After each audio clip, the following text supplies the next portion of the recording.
ओम नमोर्यंताणं नमो सिद्धाणं नमो आर्याणं नमो वज्रायणं नमो लोहे सवसावणं मंगलं भगवान वीरो मंगलं गौतमो गणी मंगलं कुंदार्यो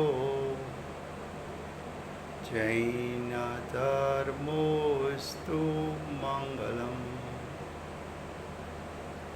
ओंकार बिंदु संयुक्तं नित्यं जायन्ति योगिनो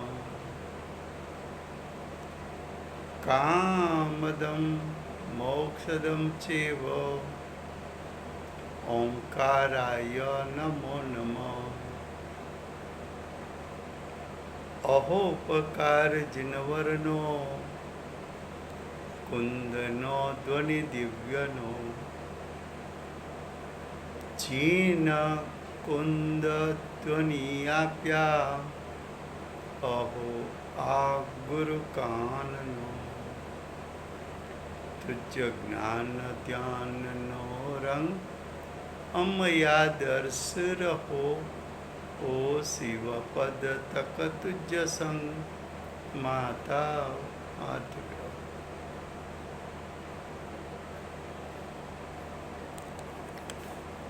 ये जैन सिद्धांत प्रवेशिका है।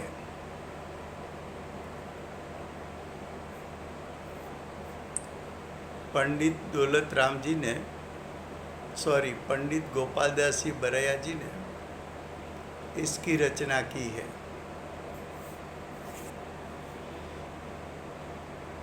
और उसका प्रकाशन दिगंबर जैन स्वाध्याय मंदिर ट्रस्ट ने किया है। जैन सिद्धांत प्रवेशिका में दूसरा अधिकार चलता है। दूसरे अधिकार का मूल विषय तो 148 कर्म प्रकृति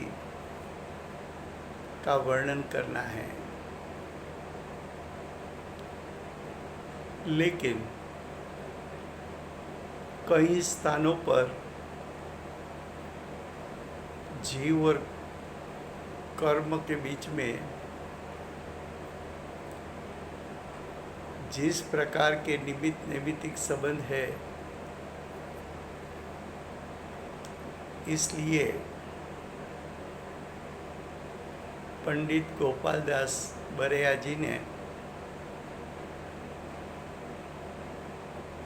निमित्त और उपादान की कुछ बात संक्षेप में ली है।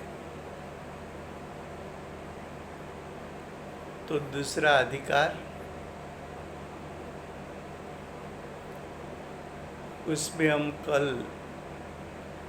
निमित्त की बात बताई थी, निमित्त कारण की बात बताई थी। आज उपादान कारण बताना है। देखो प्रश्न 297 पेज 71 उपादान कारण किसको कहते हैं? तो उपादान कारण का अर्थ है स्वशक्ति।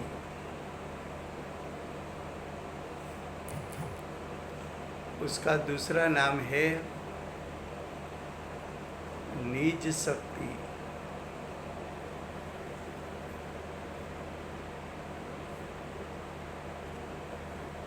उपादान कारण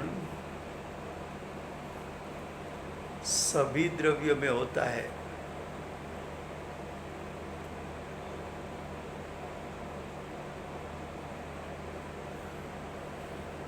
क्योंकि सभी द्रव्य के पास अपनी स्वशक्ति है, निज शक्ति है।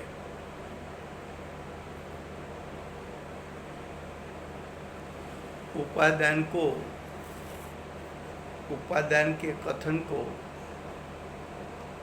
निश्चय कहने में आता है।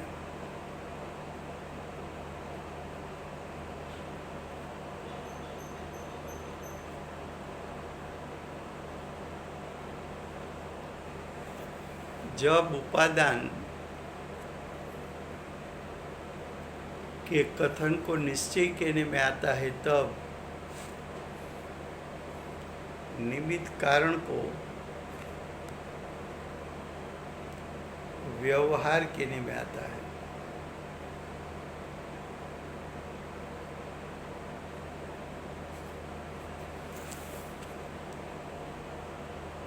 उपादान का एक अर्थ किया स्वशक्ति,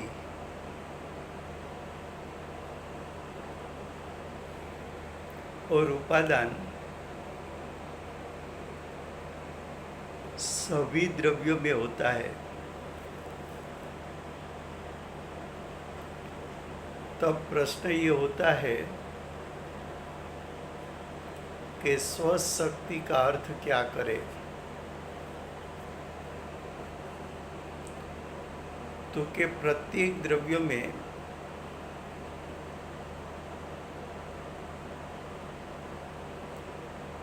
अनंत गुण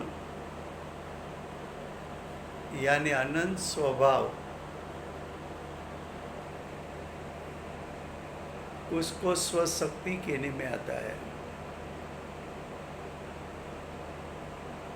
छह द्रव्य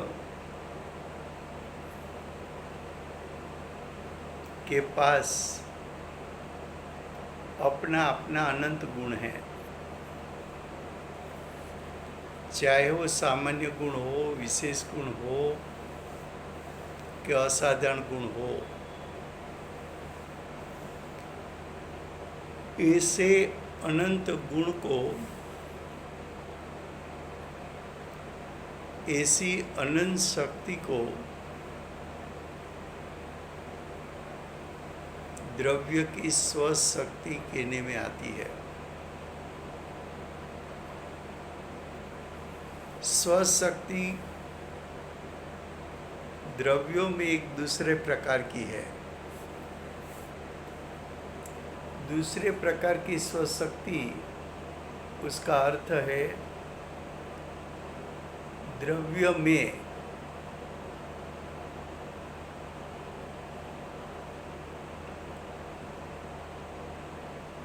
अनादि से अनंत काल प्रति समय परिणमन करने का शक्ति रूप सामर्थ्य,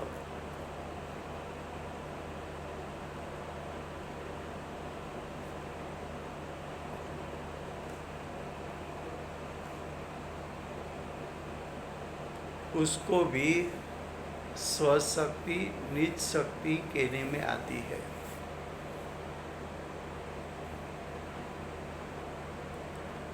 फिर से गुजराती में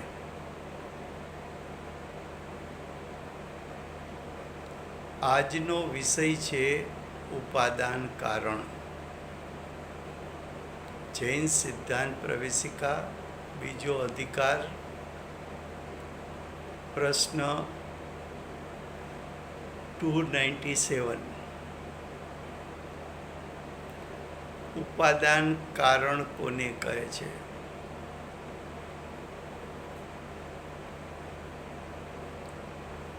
સ્વશક્તિને ઉપાદાન કારણ કહે છે। નિજ શક્તિને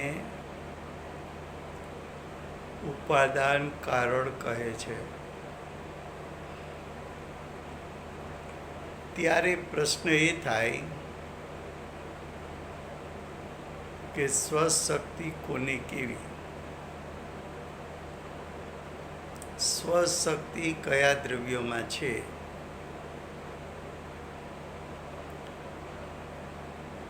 તો કે ઉપાદાન કારણ એટલે કે સ્વશક્તિ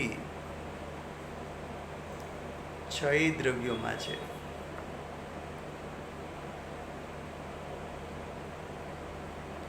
છ દ્રવ્યોમાં પોતપોતાની સ્વશક્તિ છે.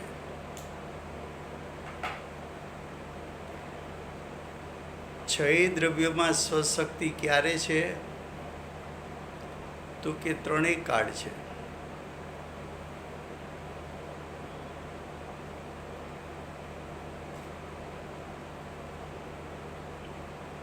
સ્વશક્તિ એટલે શું? એવો પ્રશ્ન ઉપસ્થિત થઈ શકે તેવો છે. તો કે સ્વશક્તિ એટલે દ્રવ્યમાં રહેલું અનંત ગુણનું સામર્થ્ય. દ્રવ્યમાં રહેલા અનંત ગુણ એટલે કે સ્વભાવ. દ્રવ્યના અનંત સ્વભાવો એ દ્રવ્યની સ્વશક્તિ છે.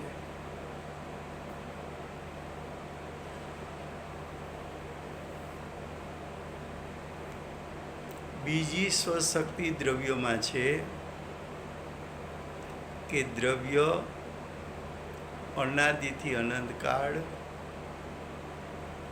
પ્રતિ સમય પરિણમન કરી શકે તેવું શક્તિરૂપ સામર્થ્ય એટલે પોટેન્શિયલ,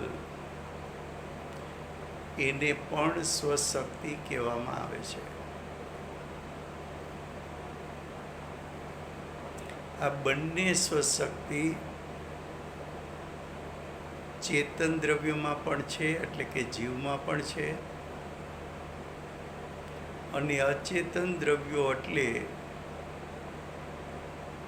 ઉદ્ગલ પરમાણુ, ધર્મદ્રવ્ય, અધર્મદ્રવ્ય, આકાશ દ્રવ્ય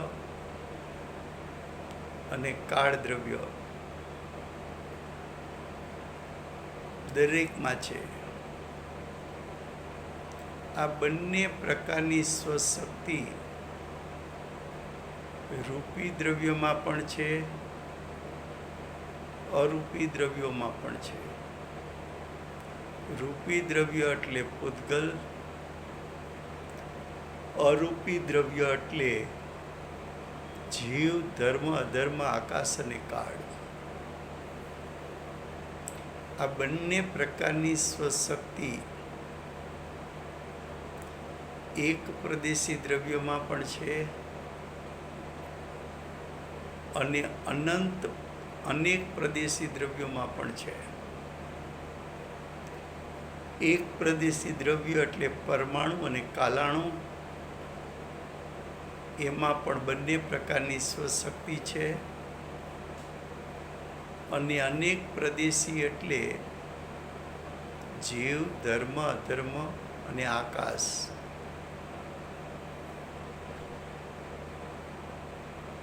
આ સ્વશક્તિ ત્રિકાળ છે. આ સ્વશક્તિને કોઈ ઉત્પન્ન કરી નથી. આ સ્વશક્તિનું કોઈ કર્તા નથી.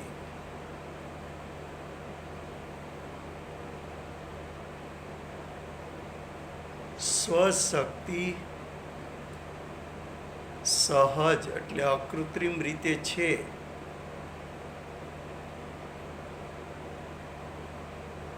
જે છે એને ઉત્પન્ન કોણ કરે? જે છે એને નાશ કોણ કરે? સ્વશક્તિ છે તો એને ઉત્પન્ન કોણ કરે?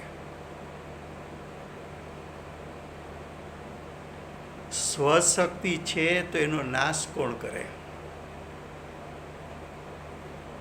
તો કે એની કોઈ ઉત્પત્તિ કરી શકતું નથી, એનો કોઈ નાશ કરી શકતું નથી.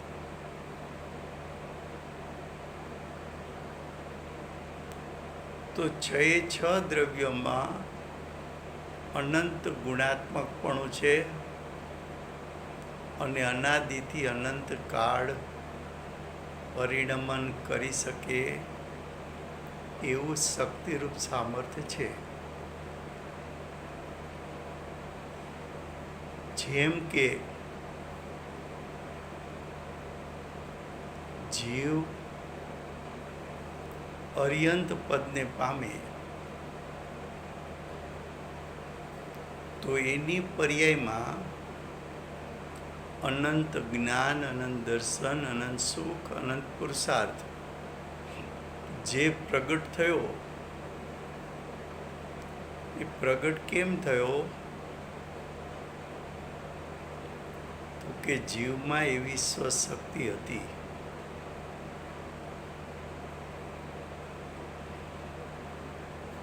અત્યાર સુધી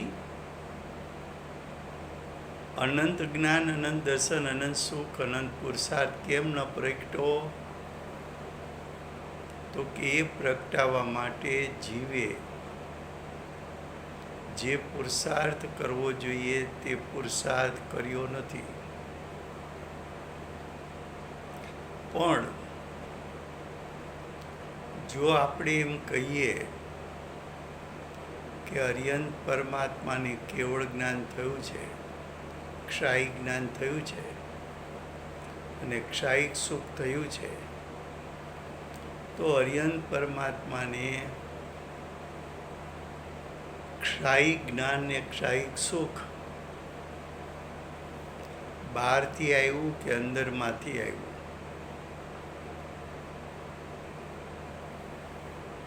અને જો અંદરમાંથી આવ્યું છે તો એટલું શક્તિરૂપ સામર્થ્ય હતું કે નહોતું?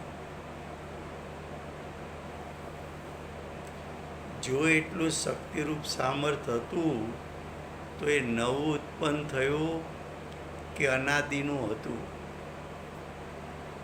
તો કે અનાદિનું હતું. જો એમાં એવું શક્તિરૂપ સામર્થ્ય હોય જ નહીં તો પ્રગટે કઈ રીતે? એમ દરેક દ્રવ્યમાં શક્તિરૂપ સામર્થ્ય અનંતું છે. જેમ કે જીવ એક સમયમાં 3 કાળ 3 લોકને જાણી શકે, જેમ પૂતગલ પરમાણુ એક સમયમાં 14 રાજુ લોક ગતિ કરી શકે, જેમ ધર્મ દ્રવ્ય એક સમયમાં અનંત જીવો, અનંત પૂતગલો ગતિ કરે તો એક સાથે યુગપતપણે અનંત જીવ, અનંત પૂતગલ પરમાણુની ગતિમાં નિમિત્ત થઈ શકે. અધર્મ દ્રવ્ય એક સમયમાં અનંત જીવ, અનંત પૂતગલ ગતિપૂર્વક સ્થિરતા કરે તો તેમાં નિમિત્ત થઈ શકે. આકાશ દ્રવ્ય એક જ સમયમાં અનંત જીવો, અનંત પૂતગલ પરમાણુઓ, ધર્મ અધર્મ અને આકાશ સ્વયં અને અસંખ્યાત કાળ દ્રવ્યને એક જ સમયમાં એકી સાથે રહેવા માટે જગ્યા આપી શકે. કાળ દ્રવ્ય એક સમયમાં અનંત દ્રવ્યોના પરિણમનમાં નિમિત્ત થઈ શકે. તો દરેક દ્રવ્યનું શક્તિરૂપ સામર્થ્ય કેટલું છે? તો કે અનંતું છે. દરેક દ્રવ્ય કાર્ય કયું કરશે? તો કે પોતાનામાં જે સ્વભાવ છે એ કાર્ય કરી શકશે. તો દરેક દ્રવ્યમાં સ્વભાવ કેટલા છે? તો કે દરેક દ્રવ્યમાં સ્વભાવ અનંત છે.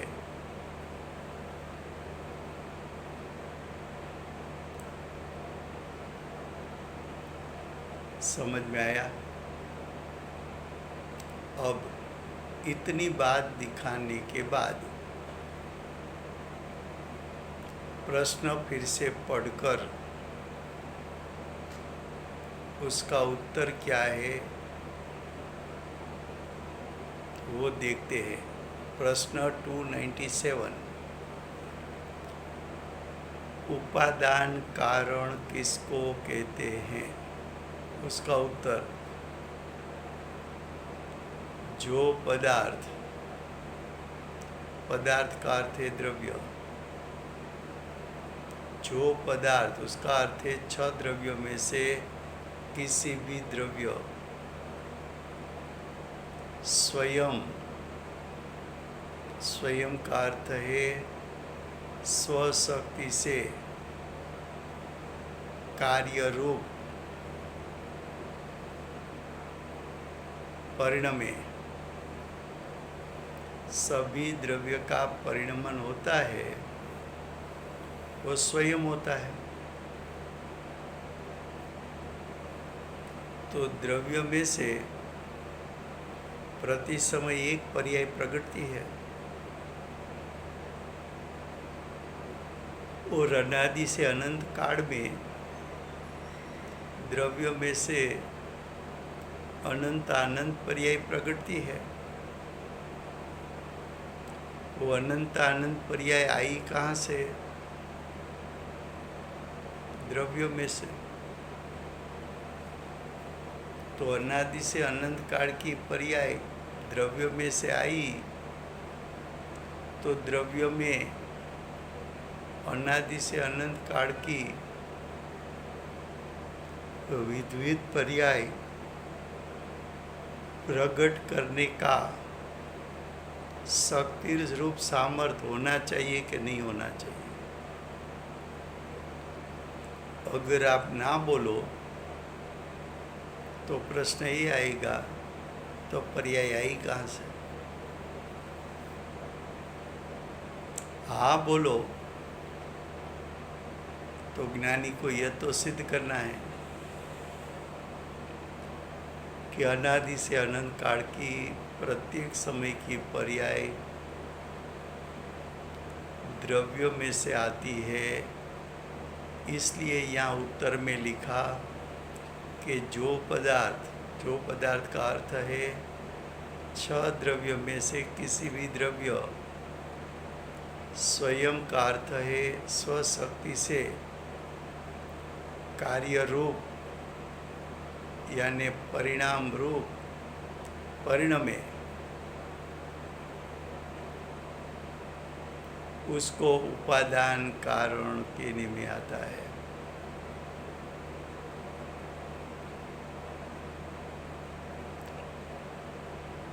दृष्टांत क्या दिया? घड़ा की उत्पत्ति में माटी,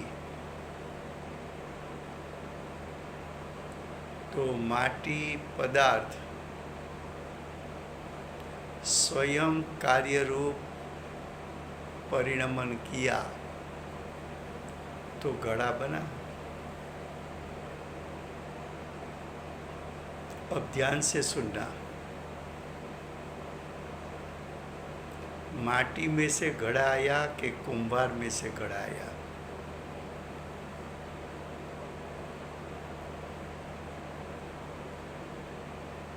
तो कि माटी घड़ा में व्यापी, कुंभार घड़ा में व्यापा नहीं है। इसलिए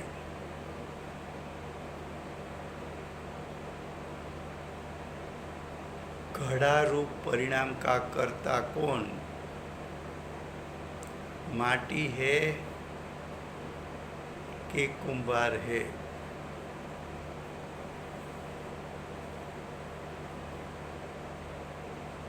तो के घड़ा की उत्पत्ति तो माटी में से हुई है, घड़ा में माटी व्यापी है, इसलिए माटी घड़ा बनने में उपादान कारण है। कुंभार में से घड़ा बना नहीं है, कुंभार घड़ा में व्यापा नहीं है। इसलिए घड़ा कुंभार में से बना नहीं है। कुंभार स्वयं कार्यरूप होकर घड़ा रूप हुआ नहीं है।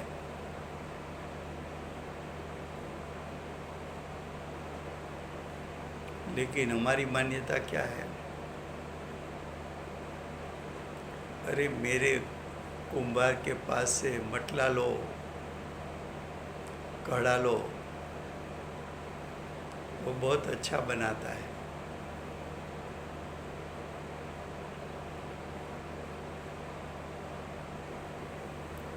हम निमित्त को कर्ता मानते हैं। ज्ञानी उपादान कारण को कर्ता मानता है। ज्ञानी और अज्ञानी के अभिप्राय में अंतर है।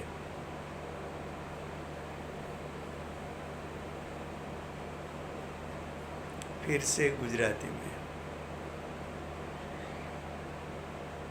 प्रश्न 297 297 ઉપાદાન કારણ કોને કહે છે? એનો પહેલો ઉત્તર આપે છે, જે પદાર્થ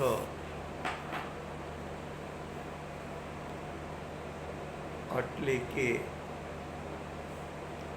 6 દ્રવ્યોમાંથી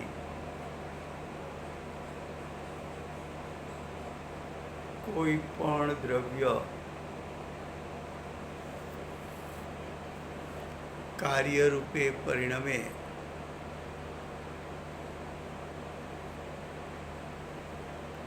છ દ્રવ્યોમાંથી કોઈ પણ દ્રવ્ય સ્વયંનો અર્થ છે સ્વશક્તિ.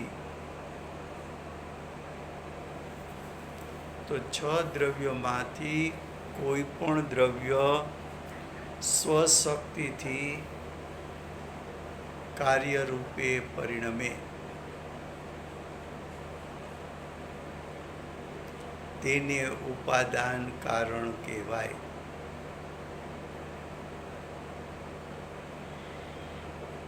સિદ્ધ પરમાત્માને અનંતે અનંત ગુણની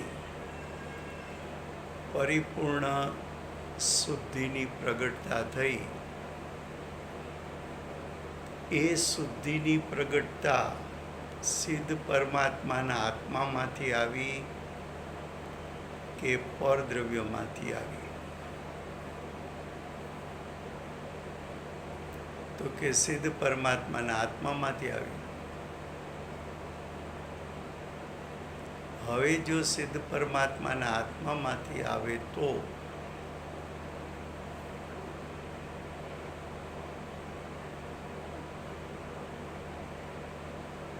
સિદ્ધ પરમાત્માના આત્મામાંથી આવે તો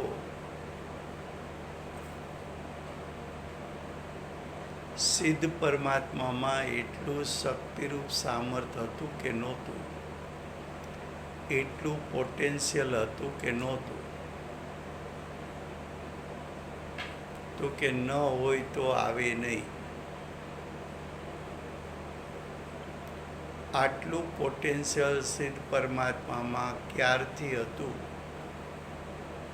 તો કે હતું તો અનાદિકાળથી,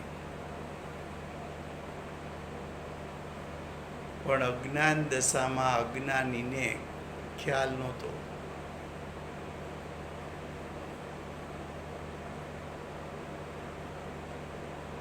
એ જ સિદ્ધ પરમાત્મા સંસારી હતા ત્યારે પણ સિદ્ધ પદ પ્રગટ કરી શકે એટલું શક્તિરૂપ સામર્થ્ય હતું કે નહોતું? તો કે ત્યારે હતું, પણ પ્રગટ નહોતું કર્યું. તો આપણા આત્મામાં પણ સિદ્ધ પદ પ્રગટ થાય તેટલું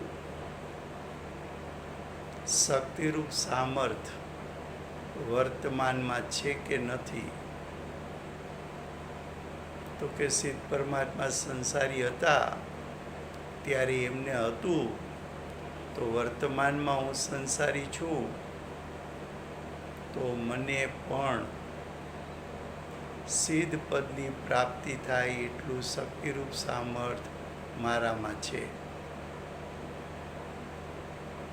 એવું જે શક્તિરૂપ સામર્થ છે તેને ઉપાદાન કારણ કહે છે. એ દ્રવ્યની સ્વશક્તિ છે. હવે લૌકિક દ્રષ્ટાંત આપે છે. જેમ કે ઘડાની ઉત્પત્તિમાં માટી. આવો દ્રષ્ટાંત કેમ આપ્યો? તો કે લૌકિક જનો લૌકિક ભાષામાં એમ બોલે છે કે કુંભારે ઘડો બનાવ્યો, જ્યારે જ્ઞાનીઓ આત્મજ્ઞાનીઓ એમ કહે છે માટીમાંથી ઘડો થયો. બંનેના કથનમાં ઘણું બધું અંતર છે. નક્કી કરો કે કુંભારે ઘડો બનાવ્યો કે માટીમાંથી ઘડો થયો. તો કે ઘડારૂપ પર્યાયમાં માટી વ્યાપી છે, માટે માટી ઘડાનું કર્તા છે. માટે માટી ઉપાદાન કારણ છે ઘડા માટે.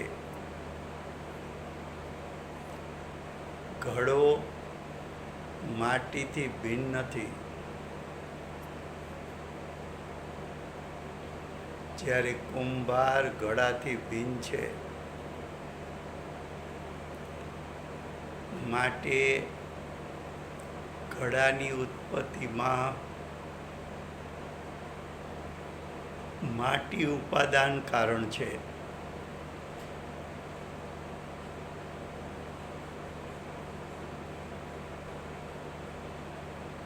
તો દરેક દ્રવ્ય પોતાની સ્વસત્તામાંથી વર્તમાન પરિણામને અનાદિથી અનંતકાળ ઉત્પન્ન કરે છે. પરદ્રવ્ય સ્વદ્રવ્યના પરિણામ ઉત્પન્ન કરી શકતા નથી. દરેક દ્રવ્યમાં અનાદિથી અનંતકાળ પરિણમન કરી શકે એટલી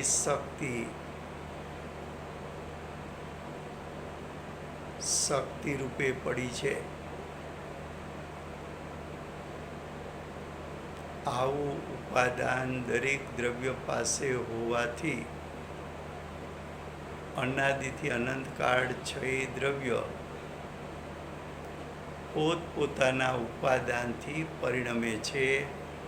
નિમિત્તને કારણે પરિણમતા નથી, પરદ્રવ્યને કારણે પરિણમતા નથી.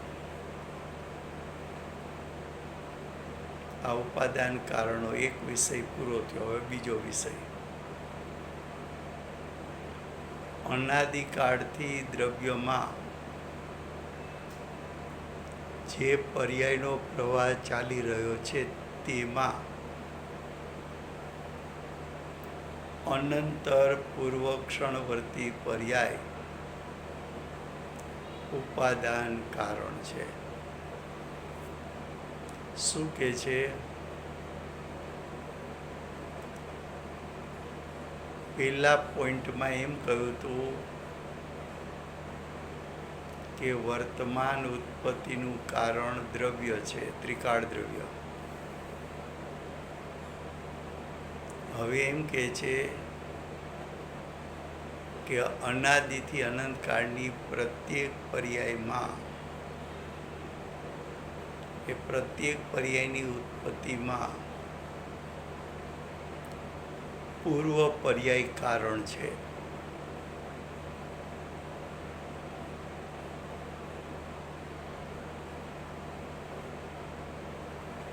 કોની પૂર્વ પર્યાય? તો કે પોતાની જ, પરની નહીં. પોતાની પર્યાય વર્તમાન પર્યાય ઉત્પત્તિમાં પોતાની જ પૂર્વ પર્યાય કારણ છે. તો પોતાની જ પર્યાય કારણ છે એટલે ઉપાદાન કારણ કીધું.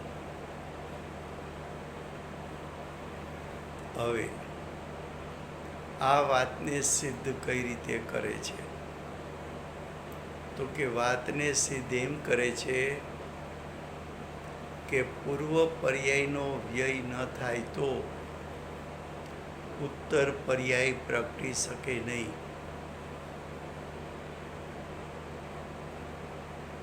તો કે આવું શું કામ? પૂર્વ પર્યાયનો ત્યાગ શા માટે કરવો અને તો જ ઉત્તર પર્યાય કેમ પ્રગટે?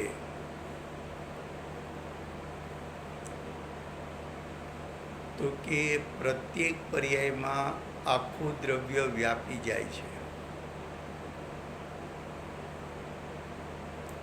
એ પર્યાય એટલે દ્રવ્યથી થતી રચના છે.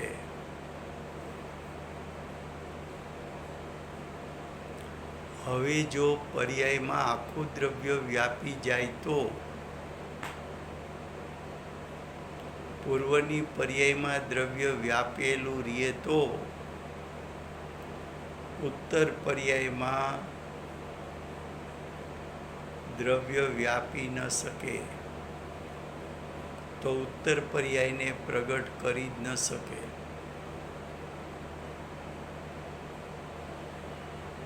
એકવાર દ્રષ્ટાંત આપ્યો હતો કે મારી પાસે એક જ સોનાની ચેઇન 50 ગ્રામની છે. તો 50 ગ્રામ સોનું ચેઇનમાં વ્યાપી ગયું છે. પણ મારે બંગડી જોતી હોય તો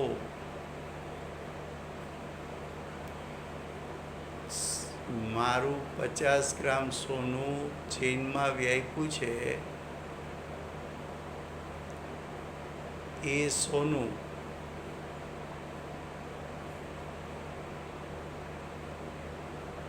જો ચેઇનની પર્યાયનો વ્યય કરે તો એ સોનું બંગડીમાં વ્યાપી શકે તો જ બંગડીની રચના થઈ શકે. તો વર્તમાન પર્યાય પૂર્વ પર્યાયના ત્યાગ વગર પ્રગટી શકતી નથી.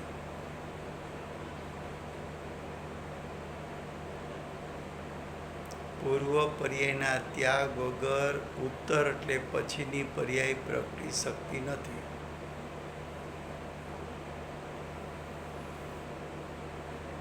પૂર્વ પર્યાય કોની ત્યાગ થાય? તો કે પોતાના દ્રવ્યની પૂર્વ પર્યાયનો ત્યાગ થાય તો જ દ્રવ્ય પછીની પર્યાયમાં વ્યાપી શકે.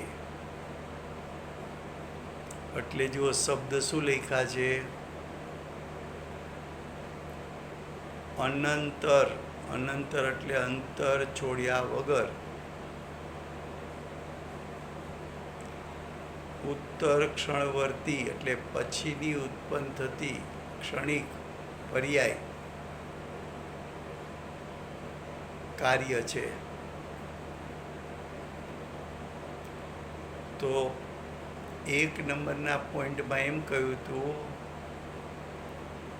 કે દ્રવ્યમાંથી પર્યાય આવે છે એ ઉપાદાન કારણ. બીજા પોઈન્ટમાં એમ કહ્યું કે પૂર્વ પર્યાયના ત્યાગ વગર વર્તમાન પર્યાય પ્રગટ થઈ શકતી નથી. માટે પૂર્વ પર્યાય પણ ઉપાદાન કારણ છે. પણ એ ઉપાદાન કારણ કેવું છે? ત્રિકાળ કે ક્ષણિક? તો કે એ ઉપાદાન કારણ ક્ષણિક છે. એ ઉપાદાન કારણ પ્રત્યેક સમયે ભિન્ન ભિન્ન છે. હવે પર્યાયની उत्पत्तिમાં બે कारण થયા. पर्याय की उत्पत्ति में दो कारण हुए. द्रव्य भी होना चाहिए, वो एक कारण, और पूर्व पर्याय का त्याग भी होना चाहिए, वो दूसरा कारण. अब तीसरा कारण, वो समय की पर्याय की योग्यता, वो समय यानी वर्तमान समय,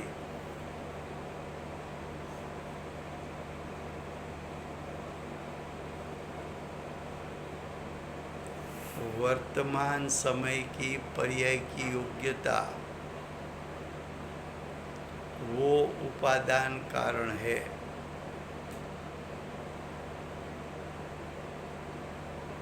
अब तीसरी बात करते हैं. कैसी तरह? प्रथम कहा कि द्रव्य में से पर्याय आती है. दूसरी बार कहा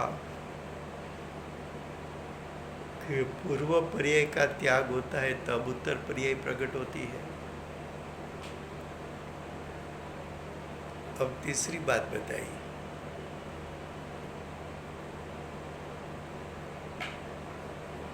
क्या बताई? तो पहले मैं उसका दृष्टांत देता हूँ तो मालूम पड़ेगा. राजू भाई, हाँ जी. जैसे आपने कहा कि पूर्व के पर्याय में द्रव्य व्याप गया, द्रव्य पूरा पसर गया, तो फिर पूर्व पर्याय का नाश हुआ तो द्रव्य का नाश नहीं हुआ?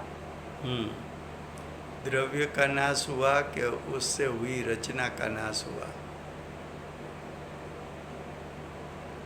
रचना का नाश हुआ, पर पर्याय का नाश होने पर क्या द्रव्य का नाश नहीं हुआ? नहीं हुआ. सोना की चेन थी, उसमें से बेंगल बना. अगर सोना का नाश होता तो बेंगल बन ही नहीं सकता.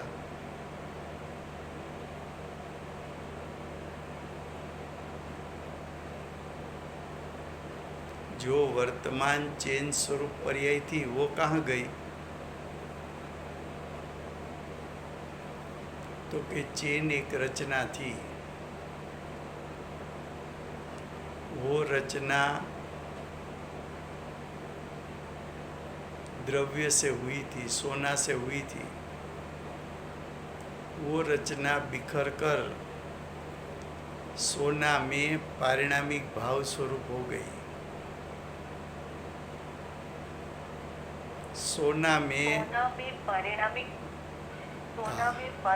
भाव स्वरूप हो गई, इसका मीन्स क्या है? हाँ, वो कल आएगा, जितना समय नहीं रहेगा. अच्छा. हाँ. अच्छा. मैं फिर से बोलता हूँ, ध्यान से सुनना. कि चेन गई कहाँ?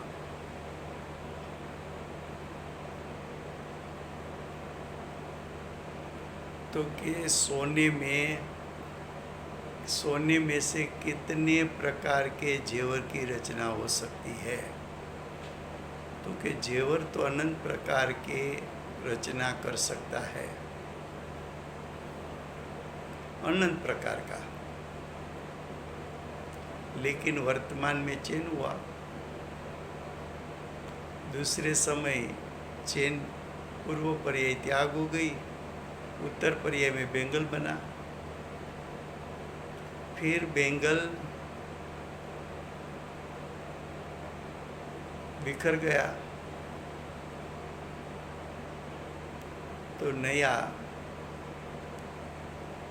कड़ा हो गया, पंजा हो गया, कंदोरा हो गया. तो विविध प्रकार के पर्याय जो प्रगटती है तो पूर्व पर्याय बिखर कर द्रव्य में ही समा जाती है। वो विषय कर लेंगे, समय हो गया है। ये क्या है कि ये जो राजू भाई, हाँ जी जैसे मैंने किसी से पैसे उधार लिए, तो अगर पूर्व पर्याय का व्यय हुआ तो वर्तमान में मुझे कैसे याद रहेगा कि मैंने उसको पैसे उधार दिए थे? तो फिर वो मेरे पैसे तो चले जाएंगे अगर उसका व्यय हो गया तो। वो कल बताएंगे, हम अच्छी तरह बताएंगे।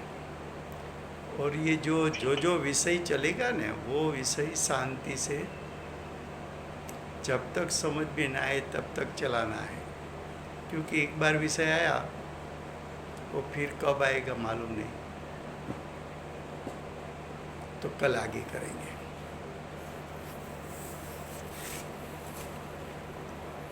वर्तमान 24 के आखिरी तीर्थंकर बाल ब्रह्मचारी महावीर भगवान की जय हो। महाविद्य क्षेत्रे विराजता प्रथम तीर्थंकर धर्म धुरंधर अनंत चतुष्टयना धारक दिव्यध्वनि दातार આપણા શાસન ઉપકારી શ્રી સિમંદર ભગવાનનો જય હો। કડીકાળ સર્વજ્ઞ કેવળ જ્ઞાનની તળેટીમાં બેઠેલા મહાસમર્થ આચાર્ય ભગવત શ્રી કુનકુંદાચાર્ય દેવનો જય હો। વર્તમાન કાળે ઉપાદાન નિમિત્તનું સ્વરૂપ સમજાવનાર तीर्थना नायक, तीर्थना स्थापक, तीर्थना प्रवर्तक परम कृपाळु श्री सद्गुरुदेवनो जय। पूज्य गुरुदेवनी वाणीने निमित्त बनावी स्वानुभवनी प्राप्ति करनार, जातिस्मृत ज्ञाननी प्राप्ति करनार प्रसम मूर्ति भगवती मातनो जय। पूज्य गुरुदेव અને માતાજીની સાધના ભૂમિ સુવર્ણપુરી ધામનો જય હો। સુવર્ણપુરી ધામમાં બિરાજતા સર્વે દેવશાસ્ત્ર ગુરુ ભગવંતનો જય હો।